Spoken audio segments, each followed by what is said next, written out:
For a long time, there was a deal most people didn't realize they were making. If you followed the rules, things would make sense.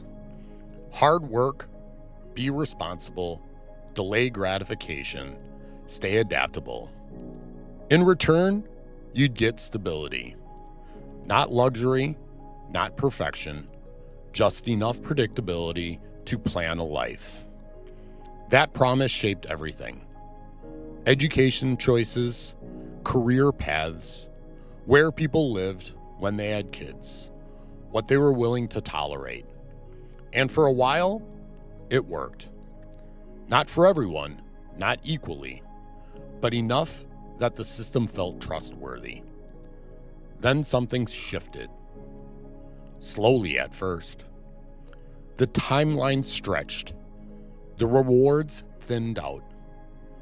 Security became conditional. Hard work still mattered. It just stopped guaranteeing progress. Stability became temporary.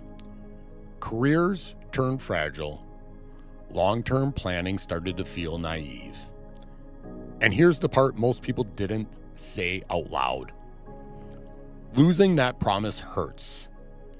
Not because people were entitled, but because they were built their lives around it. When a system quietly changes the terms, the loss isn't just financial, it's psychological.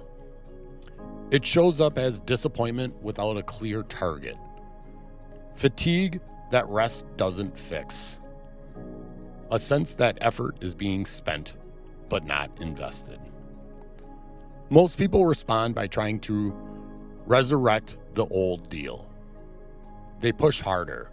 They optimize more. They chase credentials, strategies, side paths, hoping one of them restores the contract. Others give up on the idea of stability altogether and call it freedom. Neither response really works, because you can't bargain with a system that's already moved on. The truth is quieter and harder to accept. The promise didn't fail. It expired. Not because of a single decision or group, but because the conditions that made it possible no longer exist. Globalized systems, compressed timelines, technological leverage, financial abstraction. The environment changed. And when environments change, old contracts stop being honored, even if no one officially cancels them. This isn't a call to nostalgia, and it isn't a call to anger. It's a moment of recognition. You don't fix a broken promise by clinging to it harder.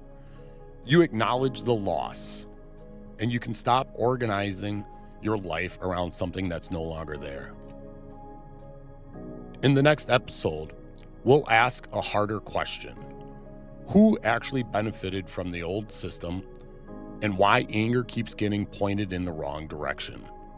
Because understanding that is the difference between resentment and clarity.